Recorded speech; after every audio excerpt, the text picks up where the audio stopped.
Good evening, almost good morning, almost Halloween for everybody. That's true.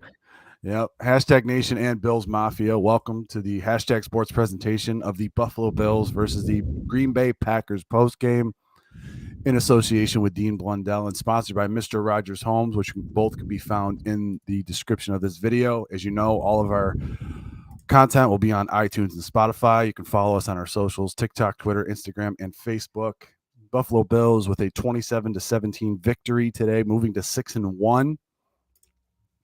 A lot of mixed emotions coming out of the Buffalo Bills faithful, Bills Mafia, due to the second half performance of the Buffalo Bills. But as always, Paul, I want to get your initial takes on the game itself. Whatever that was. Yeah. I thought before we got started, somebody said in the chat this game could have been an email, and that was like, yeah, that was a good comment right there. 110%. Yeah, it's the second half obviously was pretty sloppy. You never want to see two Josh interceptions. The one he was trying to bury, he was just trying not to get a intentional ground. He was burying the pass, and Jay Alexander picked it up off the ground. So I mean, that's one that okay, but both of them, Josh on the run, Josh trying to force something, right? Did you have to have those passes complete? Yeah, obviously, of course not, right? Buffalo was moving the ball pretty much at will. On the ground or in the air, even though Josh only completed 13 passes today. And I think that is something that I in recent memory, I can't recall the last time I saw Josh Allen complete under 20 passes in a game and play the entire game. Atlanta. Okay. Last year. Okay. That's the first one that comes to mind when you talk about Josh Allen stinkers that they won. It was because he had 2 rushing touchdowns in that game too. Was this really a stinker though? Like he was in control of the game the whole time. Like, I really think that stinker. Yeah, I mean, it's not what we were used to watching a Buffalo Bills game. We expect this guy to, by halftime, to have 250 yards passing and all that kind of nonsense, and it's fine. I mean, these games are going to happen once you get deeper and deeper into the season. We talked about it a couple of weeks ago. What could the Buffalo Bills do to avoid a plateau offensively? And you know what? They came out of the gates firing. They were able to move the ball. They had a 3-and-out on their first series, which doesn't speak well to the script that you have planned. And all of that stuff combined, you sit there and you're like, okay, they were up 24-7 at the half. They got outscored 10-3 in the second half. Would the game have played out a little bit differently if it was closer at the half or if it was tied? Or I believe so. I believe the Buffalo Bills controlled this game and they were like, listen, we're up by enough. Let's get out of here with any injuries. As you told me, Paul, before the broadcast started, you're like, listen, just get out of here with a bunch of injuries. And when people were talking about the Poyer injury, my brother even texted me and he said, is Poyer hurt? I'm like, there's 8 minutes left. They're up by 10. What? Get him out of there. You know what I mean? He's already got a banged up elbow, but I think it was a tackle on the third. It was in the third quarter. He tried to make a tackle out on a swing pass, I think, and then he tried to brace himself with his right arm. And I think he re-aggravated the injury. So that's the information that we have currently right now. He was pulled from the game due to an elbow. I think it's just to rest it, but this is uncharacteristic of a Buffalo Bills team coming out of a bye, isn't it? Or is this how they play coming out of buys? I think 6-0 now coming out of a bye. I think it's funny that the Bills literally were never at any risk at any point of losing this game at any time, and we're like, oh, this is an uncharacteristic win. Like, what's uncharacteristic? The fact that the Bills lost this game on the spread. That's uncharacteristic this season. It was just 10.5. It's 10.5. Jessica Tennis has the stats for Josh Allen last year versus Atlanta: 11 for 26, 120 yards, 3 picks. But then again, he had those 2 touchdown rushes. Yeah, it was just one of those games where you're sitting there and you're like, okay, they're running the ball pretty good in the first half. Yeah. Singletary was doing well. He broke a couple runs for you. And then the second half hit. LaFleur, I think he was just loading up the box against Singletary. That's why the run wasn't working. I think I saw Allen check out of a lot of plays in the second half to pass plays because they were loading the box. And once you get looks like that and you have a quarterback that's developing in the NFL the way Josh Allen is, you know to read those signs. If they're Mm-hmm. loading the box on you, you can't run, you don't have numbers, check out of that. Mm-hmm. I think that's what he did, and they just didn't pan out for him today. Yeah, the Packers had a real interesting way to try to attack Josh Allen, right? The ends would really fly behind the pocket, right? Because Josh goes back. We've talked about this for a long time, right? Josh likes to find time backwards because his arm is so damn strong.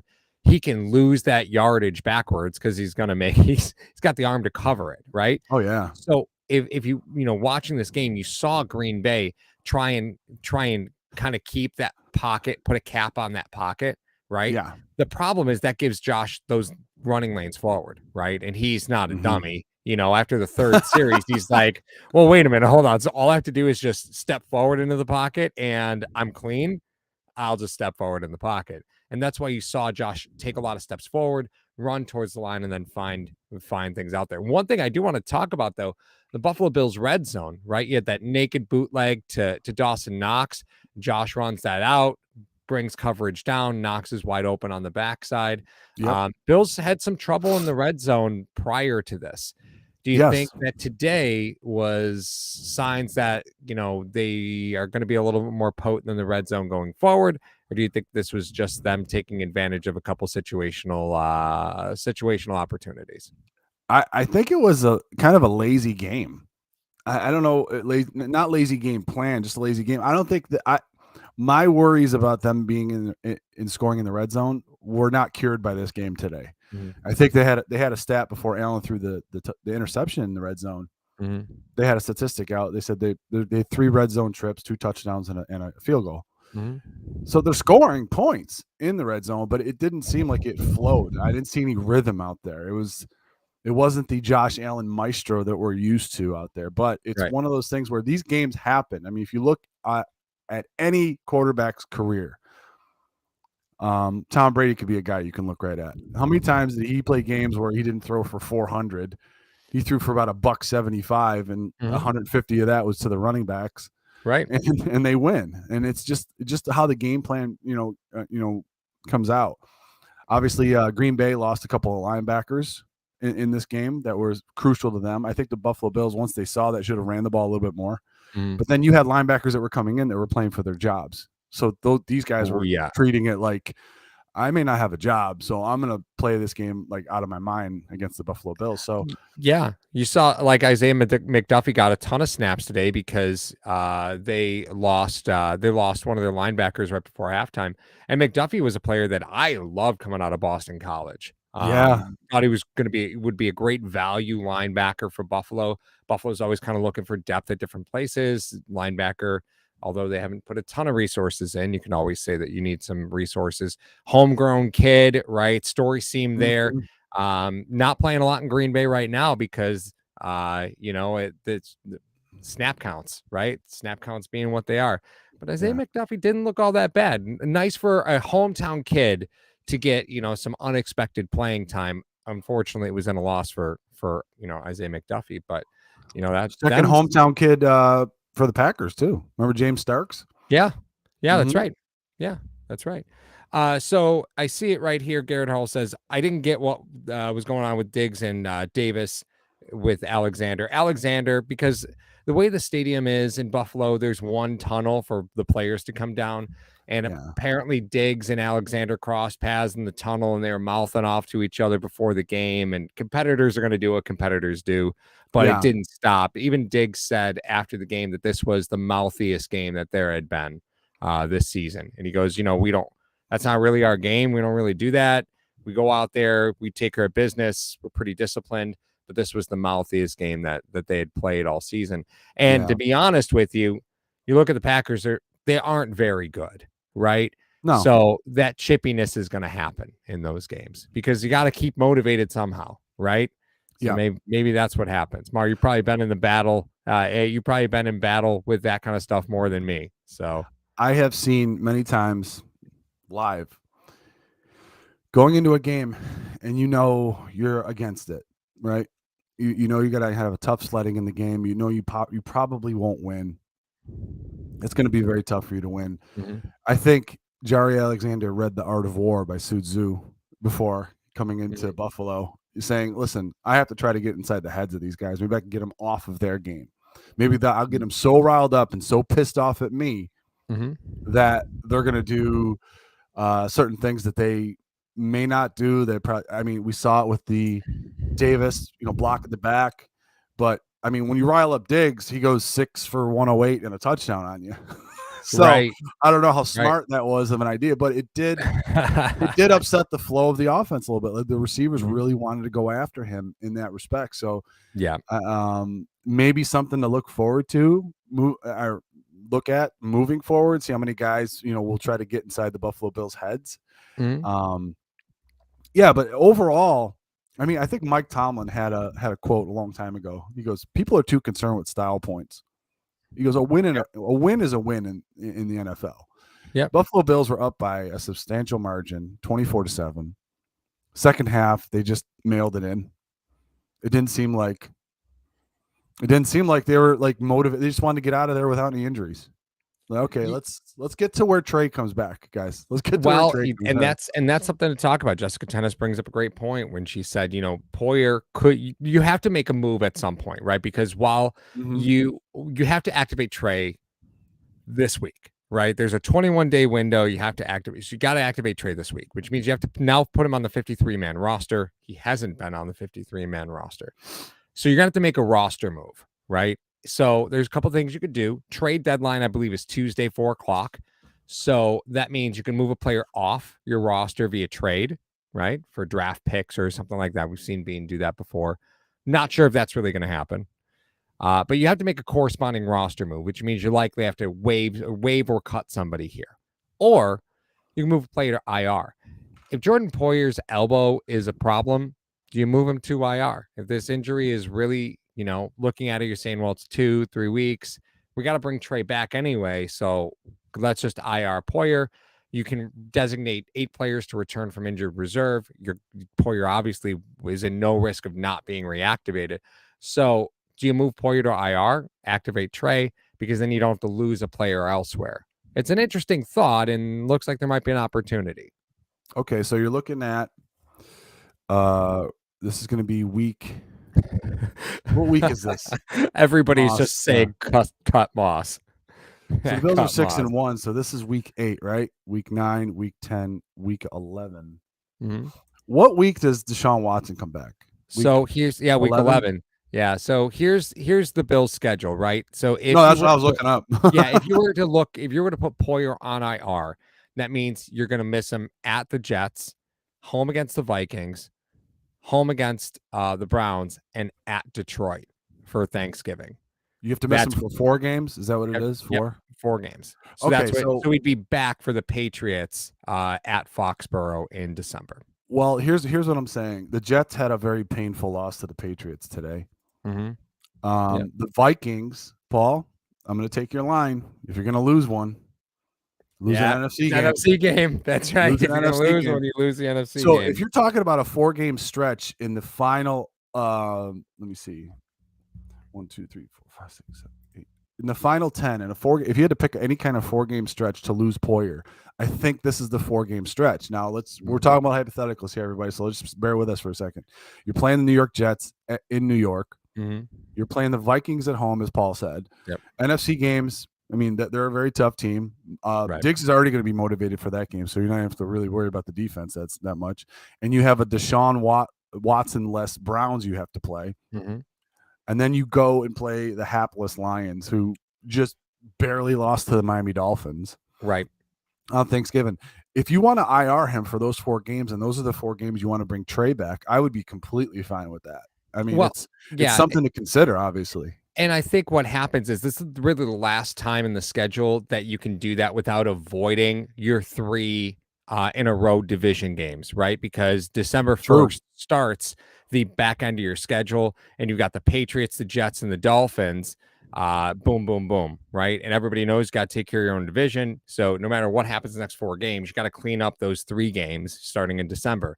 And then you have the Bears, the Bengals, and the Patriots again to finish out the season. So again, probably the last time if you got a short-term IR somebody without it impacting your division schedule. This is it. You got to do it now. It just kind of correlates with the trade deadline, correlates with having to activate trade. I think it's I think it's probably fair. I think it's probably fair to mention that Hamlin and Johnson, although they've been together the whole time they've been here. It's no, Garn. I'm not even going to do that to Paul right now. I don't wanna do it. That's for another post game. No, I would. He's talking about moving Trey White to safety. So if you're talking about it, obviously you have a divisional game; those are huge. Vikings, Browns, and like you said, you get the Lions. Those are 2 NFC games you have in that stretch, and then you have your stretch coming.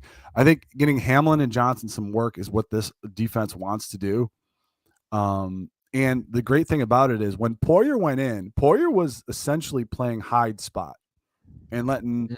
It was funny that Collinsworth said it during the broadcast. He's the hammer, and he said Hammer and Hamlin. All right, start drinking again, Chris.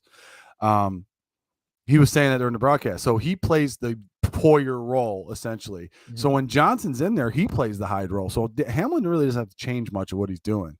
Right. It's more of Johnson has to, navigate that secondary. And those are 4 games that you have the Jets and the Lions. You really don't have much to worry about in the secondary, but the Vikings, I think you do. And the Browns, you really don't have to worry about too much inside. You can get some good work from them young guys in there. So if you want to IR Poyer for 4 games, let's go.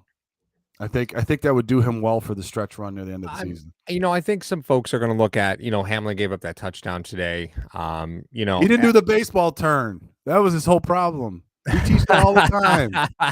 You don't swivel your hips back. You baseball turn when you want to run around. Well, I mean, route adjustment, right? That was a route adjustment, and Hamlin just got caught in the mud. It happens against Rodgers. Though, if that happens against Heineke or whatever hell his name is, I could see that being a problem. But it was Aaron Rodgers. You know how many times he's thrown that in his career? Yeah, and to be honest with you, right, Green Bay, those receivers just don't make route adjustments, right? So I get it.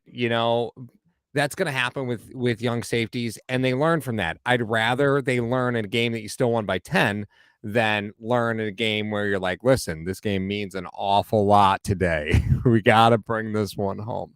I prefer that they learn in that kind of a scenario. Again, just got caught looking down, right? Because he was back there all by himself. He got caught looking down. It again, it's going to happen. It wouldn't happen to Hyde, but no, that's where you are right now, right? You can't go backwards. So it's my question is this, Paul, for Poyer. He has an incentive-lated contract. Poyer? Poyer would be furious if you if he IR. That's what I'm saying. That's the only would it disrupt the culture of the locker room if they IR'd him. So here's the problem that you run into, right? When you have bonus structures, you can't just pay him, right? Because if you're like, listen, we'll IR you, but we'll give you all those bonuses because you're obviously pissed and you're gonna miss your incentives. You can't just pay him, right? You have to wait till the end of the season, and then you can, if the team decides, grant a non-rostered bonus, right? Which is you pay the player even though they missed the bonus.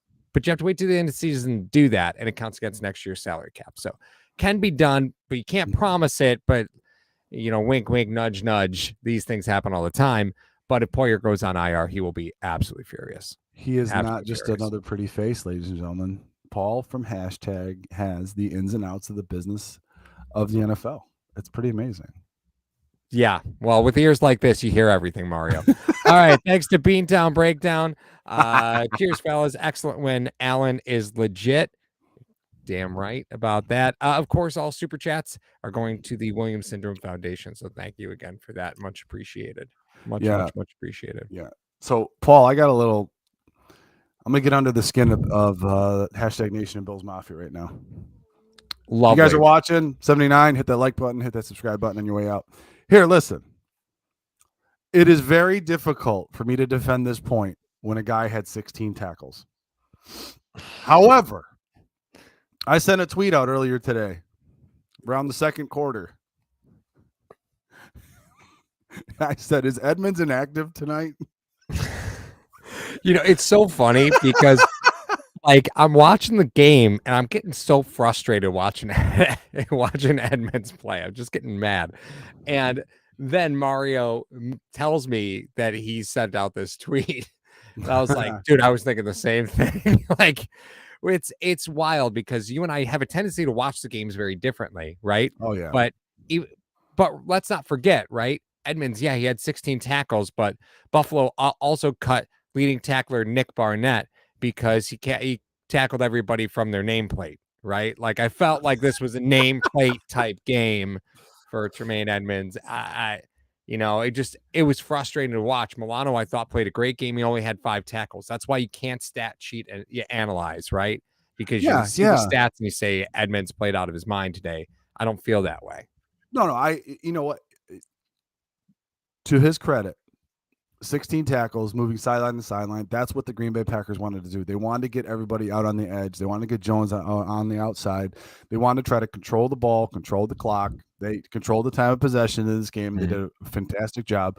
And the reason was the angles that Edmonds was taking were not very good angles. He was getting caught up in the wash every once in a while. He'd get there to make the tackle, but it'd be 4 or 5 yards downfield. You can't, when the guy has, what was it, 20 carries for 143 yards? How could you say that your linebackers, plural? Now, Milano only had 5 tackles, but he had a pass breakup, a tackle for a loss, and a pick. And he should have had 3 more picks. You know what I mean? So he's more of a coverage guy anyway. So you look at Edmonds, sometimes he was shooting the wrong gap. He was getting caught inside.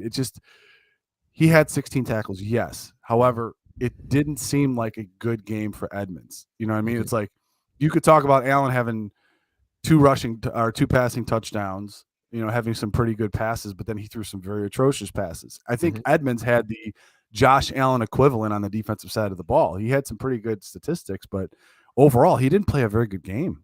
And it's making it tougher on him to get another contract with the way that Milano's playing, being 4 for 40, 4 years, $44 million. Yeah. It's gonna be. I mean, you and I are on the same page, right? The business decision says today is a game that Tremaine Edmonds can't play, right? Like you can't play games like today. But there's more to that, right? Because first off, Green Bay depends on the run. Like Aaron Jones is fun to watch. Like he really is fun to watch. Because he's like Freddie in the fact that he falls forward. The difference is he's more explosive than Freddie was, right? Oh yeah. So even he's just always going forward, right? And you just love that about running backs. Aaron Jones is a fun player to watch. Frustrating as the fan of an opposing team, right? Because you see him, he's caught up in the line and he's 4 yards further downfield by the time he's on the ground. You're like, what the hell just happened? Family show, Paul. Family show. Right. It is. It's 12:15. It doesn't matter anymore. Right. Oh, this is hashtag after dark then. Apparently. It's hashtag after dark. I love that. When are you dropping your OnlyFans?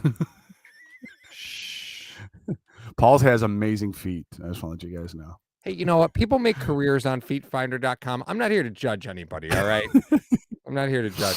But these are earsfinder.com.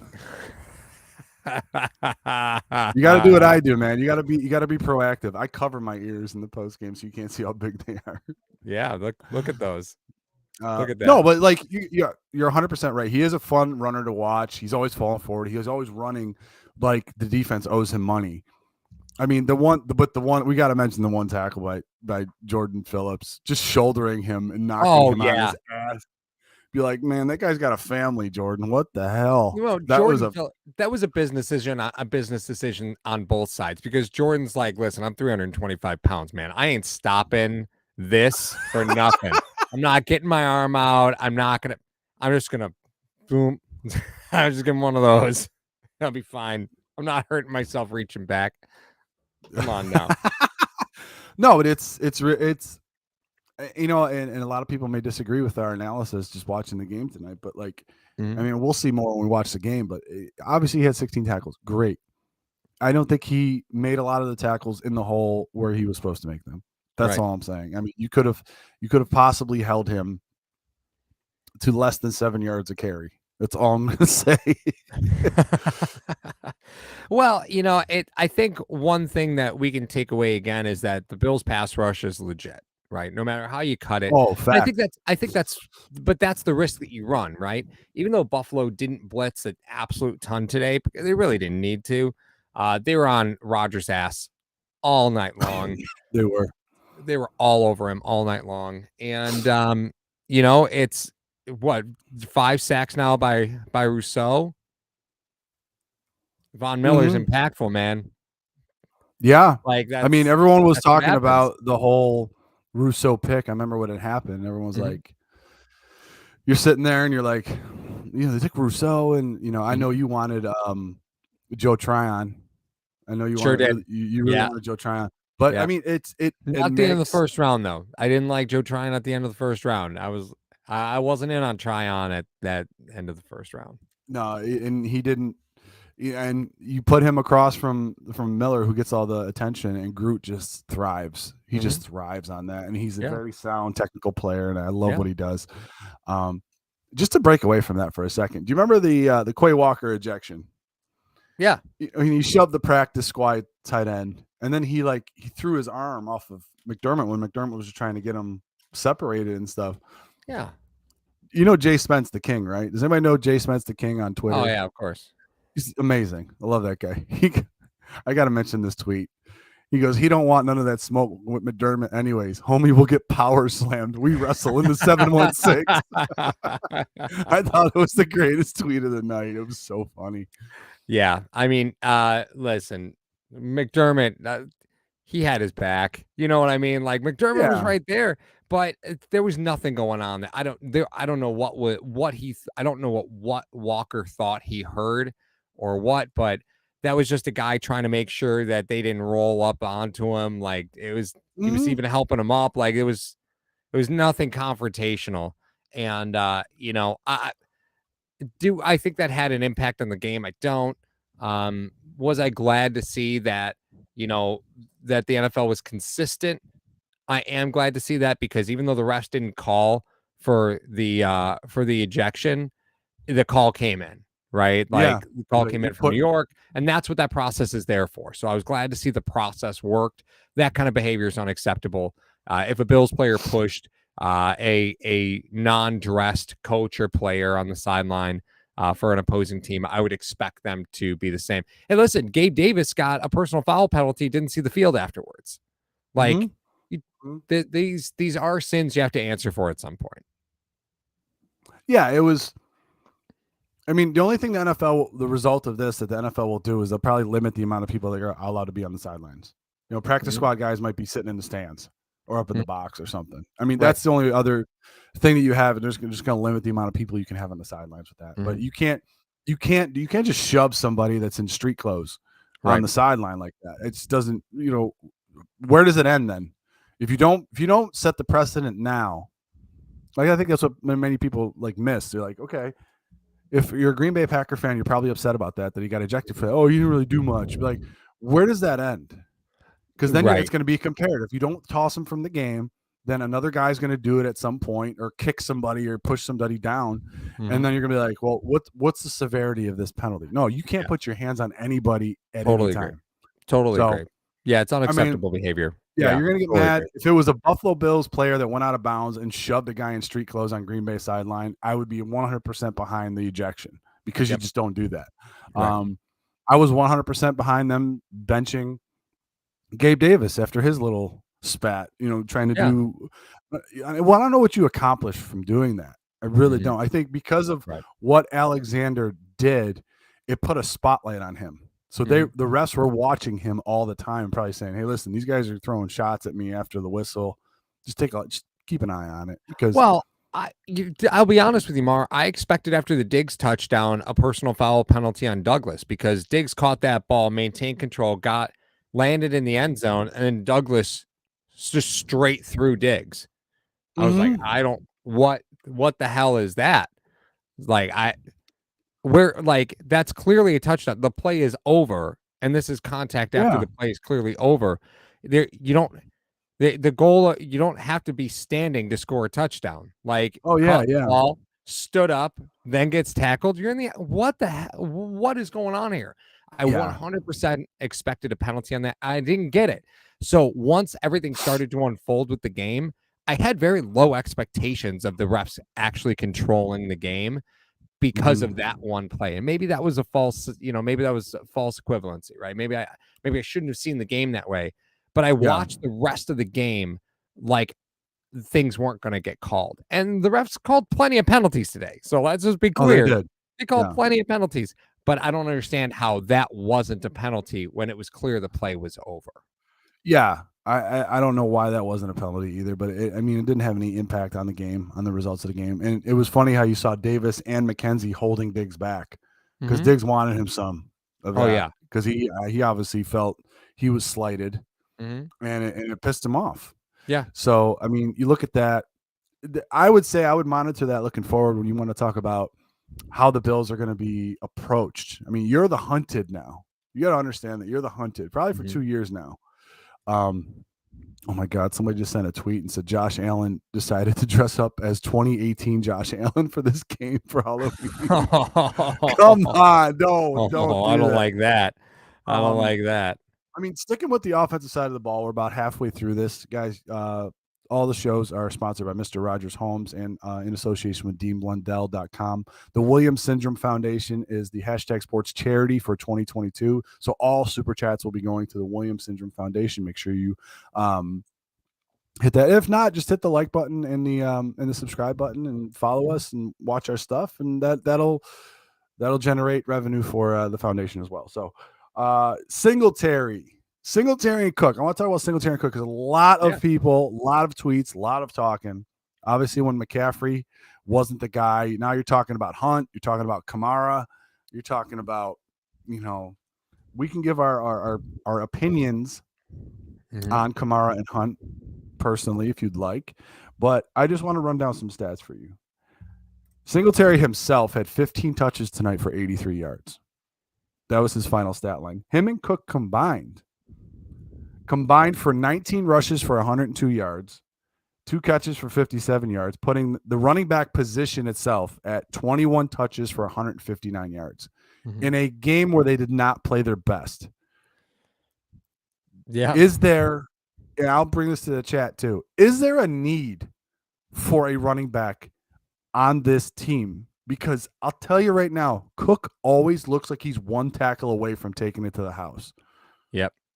So, Paul, I want your takes, and I want the takes of the nation, too. We'll put them on the screen. So, obviously, news broke, that Kamara was a target. Buffalo had called New Orleans, right, about Kamara. True or not, right, no matter where that news comes from, probably smart to call New Orleans because their team's pretty beat, right? Yeah. You're looking like you're getting close to rebuild mode. They beat the Raiders today. 24-0, and Alvin Kamara had 27 touches for 158 yards and 3 touchdowns. That is not the way you run a player out of town before you trade him, right? Like they drove Kamara like they stole him today, and that's not a player you trade, right? You're not trading Alvin Kamara after. Well, they've been in the cap jail for 20 years. Right. Yeah. You're not going to gain anything by trading Alvin Kamara at this point. Buffalo's not going to give you a first round pick for him. So, there's no point in even continuing the conversation. So, Kamara is not really a target. Buffalo may have called. I'm sure Buffalo called a lot of people about a lot of players. You got to know where things are. And when you have an opportunity to add an elite level talent, you add elite level talent.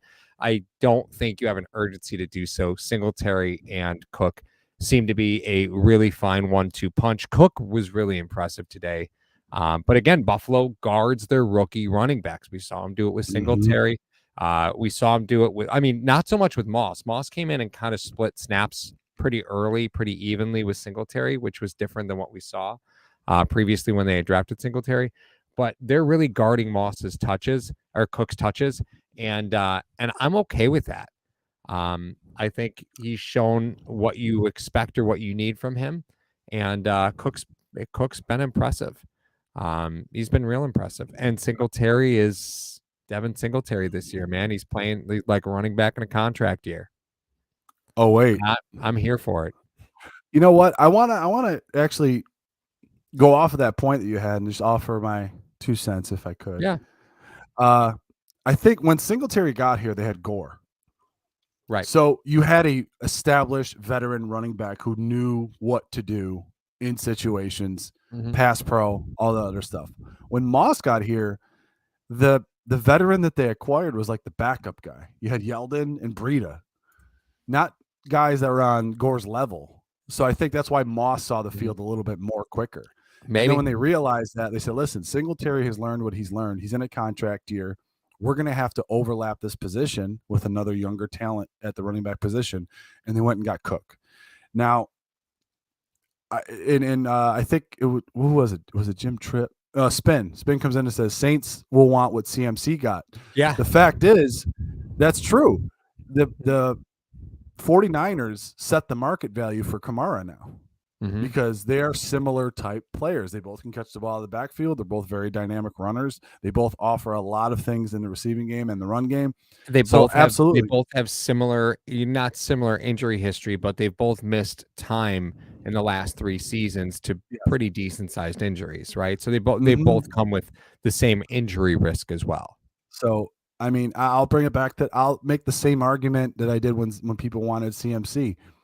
The assets and the money you're going to have to give up for CMC, you're going to lose a lot of the players that you have to re-sign the next season. And you're literally going to be wasting a second-round pick in Cook, whether you trade him or it'll stunt his development if you bring in a younger guy like that. I mean, look what's going on in San Francisco. Wilson's being talked about being traded now. I mean, that offense just burns through running backs. Shanahan's a different animal when it comes to running backs. So, that being said, I don't think, as of right now, the Buffalo Bills do need to go in the running back market. An interior offensive lineman, sure. Another safety, sure. A linebacker, maybe, nah. But what I'm saying is, there are other needs on this team that are more cost effective, that you don't have to break the bank for. You're not going to override any draft picks that you had previously. And you could still keep the momentum of this season going without disrupting it with a Kamara or CMC or Kareem Hunt or any of those guys. Right. Now Kareem Hunt's a different story. This guy does not have the mileage on him that other teams do, but I believe a lot of people in the 716 will be more concerned with Hunt's history off the field than on the field, which is what's going to – I mean, you're talking about a team that cut a punter that was involved in some off the field issues. You're not really going to sign a running back that has off the field issues to try to disrupt maybe the chemistry of the offense because he can run inside the tackles a little bit better than the guys that you got. Yeah, the truth, Mar, I think you bring up a great point, right? Remember where that came from is Kansas City, and Andy Reid does not care what you do off the football field. No, right? Like he does not care at all, because you've seen players come in and out of Kansas City that have been headaches for other franchises, right? Like you saw Marcus Peters go there. You saw Tyrann Mathieu went there. Josh Gordon went there. Like they do not care what your off the field problems are, because it just, as long as you're available on Sundays, that's all that they care about. And when Kansas City is willing to say thanks but no thanks anymore to a player, that's a pretty firm statement that this is probably a player that has a lot of baggage and a lot of growing up to do. Now, could that have all happened? I don't know, man. I don't follow the Browns closely, when it comes to that kind of stuff. But I do know Kareem Hunt requested a trade at the beginning of the season. I do know the Browns have been using him relatively sparingly, but they do say they're not going to trade him, which, again, he's in a contract year. I'm just kind of surprised by that. I saw a question talking about Alvin Kamara's contract for this season. Again, peanuts. You're basically paying $500,000 for Alvin Kamara this season, right? That's no big deal. However, he is around a $10 million player in 2023, around an $11 million player in 2024. And then his contract balloons. He's got $22 million base salary in 2023 when he's 30. Of course, all that could be reworked. That actually just recently happened. Player was traded recently, and they voided the rest of the years on his contract. That was who who is the defensive end that just got traded from Robert Quinn? So Robert Quinn had 2 years remaining on his deal after this season. And upon the trade, it was worked out that they were gonna void those remaining years. So he'll be a free agent next year. So it works out for him. Goes to a better team, right? Goes to the Eagles, goes to a contender, and he's not going to be landlocked with an old contract. He's going to be a free agent. So I probably requested to have those years removed from his contract. That can happen, right? Yeah, that can happen. Yeah, totally within the rules. People forget that you can do that with these NFL contracts, but you can. All that money, all the signing bonus money, was eaten up by the Bears when they traded him. So there's no reason to keep those contracts out. Mm-hmm. Two things. Number one, I just went and looked up Kareem Hunt's touches since he's been in Cleveland. This is his 4th year there, and he has 500 total touches. Yeah. So not a lot of mileage on him. Number one. Number two, Vita Vea comes in. Where is his comment? If the Bears are still trading players, hopefully the Bills ask about Eddie Jackson. Vita, I have never seen you. I don't know you. I have no idea what you look like. What I'll say is this. You could cover better than Eddie Jackson. I've seen some of them Bears games. That is he can't cover anything. It's awful. He's so bad at coverage. If you want a hammer, you can get one of those really, really cheap. You don't have to trade for them. You can get those guys. Those guys are all sitting on the free agent market, all those hammers. You want a coverage guy? Eddie's not your guy. He's awful. I don't know. I was just saying. All right. You want to touch on OBJ? Oh, you went mute, Paul. You went mute. Recycle and come back in. I'm sorry, Paul. While Paul's doing that, why don't you guys hit that like and that subscribe button here at Hashtag Sports? Hey, sweetie. How you doing? I was saying Roll Tide the whole time there because Eddie Jackson went to Alabama. So I'm so sorry that you didn't hear me with the Roll Tide. Oh, that's fine. That's fine. The land of technical difficulties. OBJ? So OBJ? We'll talk about OBJ. You know what? This is philosophical to me, right? I think this is philosophical. So would I love to add a dynamic wide receiver at the back end of the season to put things or to execute things that you haven't been able to execute all season so that teams aren't prepared for it walking into the playoffs? Yes, I would like that. Do I want to pay $10 million a season for the next 4 years for that? Nope. He wants Michael Gallup money, and that is not, you're not getting that when you're coming in halfway through the season, right? He's going to have to accept taking another finish out the year deal and then look for another place to land afterwards. I think he's being unrealistic about his contract expectations. He's 29. I didn't know that. Yeah, but that's the problem. He's still in his 20s. What happens next offseason? Now he's in his 30s, right? So what would you rather do? You'd rather sign the 3-4 year deal now while you're in your 20s than try and he's going to get a 2-year deal on the free agent market. Like I know wide receiver position. I know wide receiver went crazy last year, free agent market, but OBJ's not getting anything more than what would realistically be a 2-year deal. It'll probably be a 4-year deal from anybody else, but one that you can get out of in 2 years. The truth is OBJ is very capable of being a weapon in this offense, and it would put things on film at the end of the year. That would be something that other teams have to pay attention to walking into the playoffs. I don't know. I just don't want it for the money. He is DeAndre, but the fact is what you would need to do to sign him. I'm sure he's looking for a long-term deal at 29. He is. Really interesting tidbit of information. From his first 3 years in New York, he had 288 catches in 3 years.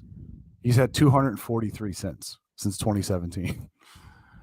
I mean, everyone's talking about him.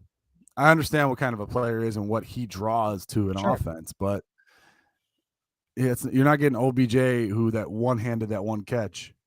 That's not who you're getting. No. Nope. I will say this though. He was having a heck of a game in that Super Bowl before he got hurt. Sure. Heck of a Super Bowl. You're gonna get the production out of him that you get when Diggs is in the slot. Which is nice. Not saying it's not nice, but it does move those touches away from Diggs, right? And I will be honest with you, I do grow concerned by the fact that I can look up and down the stat sheet and I look at Gabe Davis, and Gabe Davis had 7 targets today and 2 receptions. Like Yeah, that's Allen was off scary though. to me. I mean, I the know, Mark, one, but it's been that way all season. Gabe Davis will have 3 receptions, averaging 35 yards a reception. Like at some point, Gabe Davis's involvement in the offense is very feast or famine, and it's been feast recently. Today was not so much. 7 targets, 2 receptions, and I would like to see some generated touches that don't make Gabe Davis only a 3 reception player on this team, because that's what he's been all season. And I think that is an Achilles heel to this offense, is the fact that they try and hit the home run all the time. And Gabe is great at that, but at some point you got to start getting him a little bit more involved in the offense than that, right? well, yeah, that first pass that he dropped of the game. I mean, we always marvel at him putting his hands out and catching the ball with his hands. There are situational times where you're going to take a hit. You got to let the ball come into you. And that was one of those times. He put his hands out to catch it, and then he got his one hand stripped out. That's one of those where you just put the cradle in and you just let it bounce off your chest, and you get it from Allen when you're catching it in traffic like that. So, hey, Sean comes in. Gentlemen, will you be covering who's the Bills' bigger threat currently, the Jets or the Fins? Jets or the Fins to me don't have a quarterback. Everyone's going to talk about this. You guys could talk about it. Fins fans, Jets fans, you guys could talk about this. We're going to be talking with Ryan from Jets Talk 24/7 this week. Good dude. Good dude. Great channel. Great channel. Make sure you guys hit him up if you want a little peek behind the curtain of what's going on in New Jersey. But as far as both of them are concerned, the amount of times that Tua got bailed out today by Tyreek Hill coming back for the ball and jumping in front of somebody. And you know what? As far as what is his name, Wilson in New York, I haven't seen any progression out of him. He's still playing like a rookie. Zach Wilson. Yeah. He's still playing like a rookie. Yeah. I've never been a big fan, and a lot of organizations do this. Buffalo did for a long time too, so I'm probably going to get lit up in the chat for this. But I've never been a big fan of drafting a quarterback and then just perennially drafting first-round wide receivers so that they can grow and develop together. At some point, somebody in the room needs to know what the hell they're doing. And the young quarterback he doesn't know what he's doing. And the 3 receivers you drafted in the last 2 drafts, they don't know what they're doing either. Right? That's why when Buffalo went out and spent a first-round pick on Diggs, they were saying, listen, this is how you establish an offense. You bring in somebody that understands the roles and expectations of what's going to be in front of them, and then he and the quarterback need to be best friends. That's it. They need to be on each other's hip the whole time. And you just see New York, the Jets, they draft a young quarterback and let's just draft a bunch of really young receivers to develop together. And it doesn't work. We saw Cleveland do it 30 times already. Like the theory doesn't work. Buffalo did it. It doesn't work. I really wish I told everyone to start screen recording when you were about to go on that rant, because you see a clear division. There is a clear-cut division in the quarterbacks in the AFC that are developing. Now, I mean, obviously Tua is out to a good start. They traded for Tyreek. They had all these young guys, and it didn't work out. And then they have Tyreek. Now he's throwing the ball all over the place. Now Waddle actually knows how to do certain things. That's what I mean. You can coverage away from him. Rather than drafting Justin Jefferson, the Bills said, like you said, we're going to get an established wideout in the NFL that knows what the hell he's doing. And this will he's a problem in Minnesota. We're going to make him a captain and force him to be a leader for this team. Right. And until our quarterback is ready to take the reins. And that's what they did. That's how it's got to go. I'm pretty sure that's one of those things that you and I have talked about behind the scenes.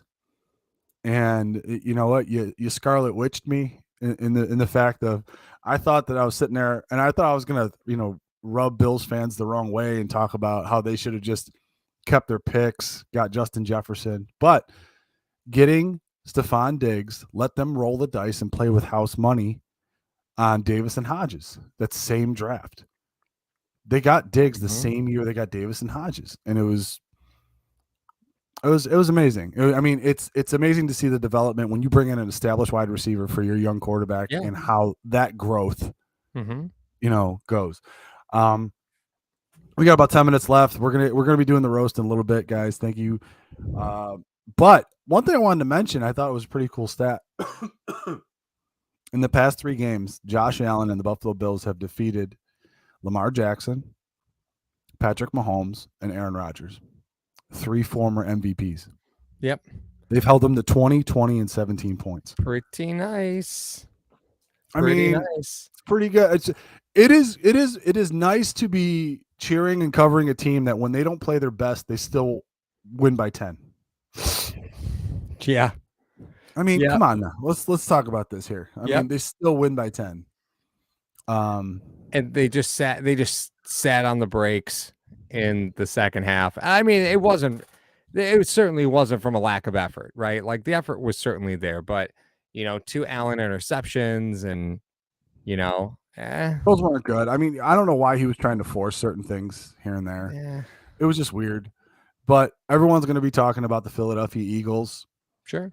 Yeah. So, Bills fans, if someone talks about the Philadelphia Eagles being the best team in the NFL right now, just go at them with this, okay? They open up the season beating the Lions by 3. Okay.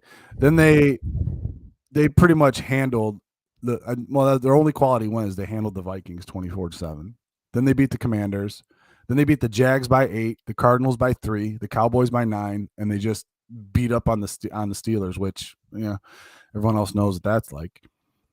But I mean, I'm not going to go to the point to say that they're the Pittsburgh Steelers of like 3 years ago when they were 11-0 and it was like smoke and mirrors. Oh yeah, I remember that. But I'm just going to say, wait till they get tested. I mean, look at their schedule, man. Like they got their next 3 games, or the next 4 games are the Texans, the Commanders, the Colts, and the Packers. They're gonna be 11-0. They're gonna be 11-0. We're gonna be looking at the same paper tiger that we saw, at Pittsburgh a few years ago. You're absolutely right. And you know how I could tell that they're the paper tiger is the fact that Howie Roseman is still making calls trying to get more guys on his team. That's interesting. But Buffalo's doing the same thing. You don't see it the same. I mean, you talk to them like doing calls for this and that, but they're not mortgaging the house. Roseman is thinking about mortgaging like the next couple years drafts. Yeah. For he did that before. Mm-hmm. Maybe that's his style. He when the Eagles won it the first time, he mortgaged, and that's why they fell into a deep slumber for a couple of years, and they came back. Do you know why I am not worried about the Eagles at all right now? One, we're not going to cross paths with them until the Super Bowl. I can't believe I can say that. We wouldn't cross paths. Let me rephrase. We wouldn't cross paths with them until the Super Bowl. 1. 2 is the last 2 games that they lost were against the Jets and the Dolphins. Mind you, they were preseason games this season, but they didn't lose to the Jets and the Dolphins. So not batting 1,000 against the AFC East in 2022. Oh, that's what I'm saying. You did that. Total nonsense argument. He said total nonsense argument. We could make it. Hey,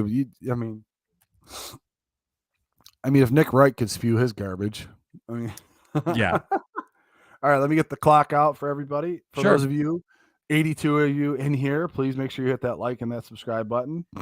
If you're already subscribed, as Garn said earlier, he said if I hit the subscribe button, I'm going to unsubscribe. So don't do that, Garn. I don't want you to do that. As always, ladies and gentlemen, when the Bills win, we roast. So you have 3 minutes. You can roast the Bills, I think, this time. I don't know. You can roast me, Paul, anything you want. Just try to keep it clean because Paul's got to read all of these. And It's 12:45 Eastern Standard Time, guys. I don't think it matters too much at this point. All right. Yeah. I mean, I don't even know what Oh, time it is. Anybody else yeah. got work tomorrow? Happy Halloween, y'all. Yeah, happy Halloween. Let's see. Tony B starts off. Mario wears his sunglasses at night, so oh man, not making it. Mar, help me out. So he can the light that's so Right he could before his eye. so he could see the light that's right before his eyes. Yeah, he still saw 9 and 7. We're almost at 9 and 7, guys. Today was another step closer to 9 and 7. How can Paul have the ability to build a computer but can't for the life of him figure out how a microphone works? Listen, I am 100% believing that the reason we're having technical difficulties is because Mario is the computer that's driving this ship. So I feel like that's it. Paul, I thought I saw a Polish fighting falcon on that sweater. Yes, that's what it is. It is a Dingus Day shirt. It's actually says 716 ski on it. So it's like if I had a brand, like that's what it would be, you know. 716 ski. Hey guys, Yeah. I saw Paul's Halloween costume, so that'll be coming up soon somewhere. What? Be on the lookout for that. No, you didn't. I don't. You and Oh, Katie you are did both. see it. Oh yeah. Okay. Yeah, you did see it. Yeah. Hey, listen. Sometimes you gotta drop it like it's hot, Mario. Track viewer. Hey Mario, are we going 9 and 7 this year? Listen, 9 and 7 is always that's a layup. I gotta That is a start layup. getting shirts for that. That's just hilarious. Everyone always leaves out that they would have won the division at 9 and 7. Ooh, Todd, it's always sunny in Philadelphia until the Bills come to town. Cloudy with a chance of pain. Buffalo won't be in Philly this year because Super Bowl's in Arizona, which reminds me, of course, with Super Bowl being in Arizona, thank you to Sean Rogers and Mr. Rogers Homes for sponsoring the show. Mike Davis, run the damn ball, Buffalo. Buffalo did run the ball pretty well today. They did. They did. So was Mario's computer running the ship for the halftime show? That was Joe's computer, and I do not. Poor Joe. I came on for the halftime show, and Joe got really close to his webcam to try and figure out audio on his computer. So all you saw was like Joe's ear for like the whole time, and apparently I sounded like a robot. I'm not entirely sure what happened. Was it Dobby, Mario? Who's Dobby? You don't know Harry Potter? No. You have kids, you don't know Harry Potter? I don't know who Harry Potter is. Wow, okay. All I know is I'm a part of Ravenclaw, whatever house that is. Complete this joke. Complete this joke. An Italian guy and a Polish guy walking in a bar after the Bills beat the Packers. That would probably be the last place Paul and I would go. Yeah, probably. We'd be going somewhere else. All right, ladies and gentlemen, thank you for joining us for the Hashtag Sports presentation of the Bills versus the Green Bay Packers post game. Paul, final thoughts really quick this upcoming week or for the Buffalo Bills in general? The Trey White being activated. Really curious what's going to happen there, right? Because maybe Bean ships a player off for just a couple of draft picks, right? I don't know who that would be. Moss seems like an obvious target, right? Because you could probably go without him at this point. Really curious what that's going to look like. Maybe you get a player moved to IR so Trey can be activated, but it is interesting that it's all being timed up right before the trade deadline. Yeah. So that's kind of fun for the upcoming days. After that, man, you just got the Jets. I'm not worried about that game at all. At all. That offense is completely lost right now. Completely lost. And losing Breece Hall certainly didn't make them any better. I like James Robinson as a player. I think James Robinson is a nice running back. But that offense just has no earthly identity. They have no idea what they're doing. They've got a quarterback just running around trying to figure it out. And it is. I'm not worried about the Jets game. Yeah. Well, mine would be either try to get an interior lineman or a safety in the back end. Just get some depth. Throw them on your practice squad. They're going to probably be combing the free agent market as they have been to try to not break the bank and disrupt team chemistry. If they make a splash play, obviously we'll be here to cover it for you guys. We're going to be talking with Ryan from Jets Talk 24/7 at some point this week about the preview for the Buffalo Bills versus the Jets. We are at the hour mark. It is Halloween. Everyone have a great and beautiful Bills victory Monday, and have a great Halloween. Stay safe, eat a lot of candy, protect the kids, and we will see you guys very, very soon. Go Bills. Go Bills. Hello, fellow Bills fans. Sean Rogers, realtor and lead of the Mr. Rogers Homes team. Did you know that real estate is one of the best ways to build wealth, and right now is one of the best times to own an investment property in Arizona? Please reach out to me. I'd be more than happy to answer any of your questions so we can take the next step to your financial freedom here in the Valley of the Sun, utilizing real estate. As always, God bless America and go Buffalo!